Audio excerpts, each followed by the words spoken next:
ಕಾರೊಂದು ರಸ್ತೆ ಬಿಟ್ಟು ಸುಮಾರು 10 ಅಡಿ ಆಳಕ್ಕೆ ಬಿದ್ದು 5 ವರ್ಷದ ಓರ್ವ ಬಾಲಕ ಗಾಯಗೊಂಡಂತಹ ಘಟನೆ ದಕ್ಷಿಣ ಕನ್ನಡ ಜಿಲ್ಲೆಯ ಬಂಟ್ವಾಳದ ಬೈಪಾಸ್ ರಸ್ತೆಯಲ್ಲಿ ನಡೆದಿದೆ.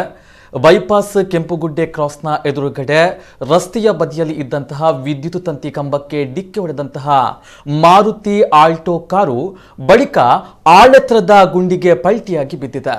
ಅಲಿಪದ್ದೆ ನಿವಾಸಿ ಗಿರೀಶ್ ಎಂಬವರಿಗೆ ಸೇರಿದ ಕಾರು ಇದಾಗಿದ್ದು 2 ಮಕ್ಕಳು ಸಹಿತ 4 ಮಂದಿ ಕಾರಿನಲ್ಲಿ ಪ್ರಯಾಣವನ್ನ ಮಾಡ್ತಾ ಇದ್ರು ಎಂದು ಪೊಲೀಸರು ತಿಳಿಸಿದ್ದಾರೆ. ಘಟನೆಯಲ್ಲಿ ಗಾಯಗೊಂಡಂತಹ 5 ವರ್ಷದ ಬಾಲಕ ಸುವಿತ್ ಎಂಬಾತನನ್ನ ಮಂಗಳೂರಿನ ಖಾಸಗಿ ಆಸ್ಪತ್ರೆಗೆ ದಾಖಲು ಮಾಡಲಾಗಿದೆ. ಮೆಲ್ಕರ್ ಟ್ರಾಫಿಕ್ ಠಾಣೆಯಲ್ಲಿ ಪ್ರಕರಣ ದಾಖಲಾಗಿದೆ.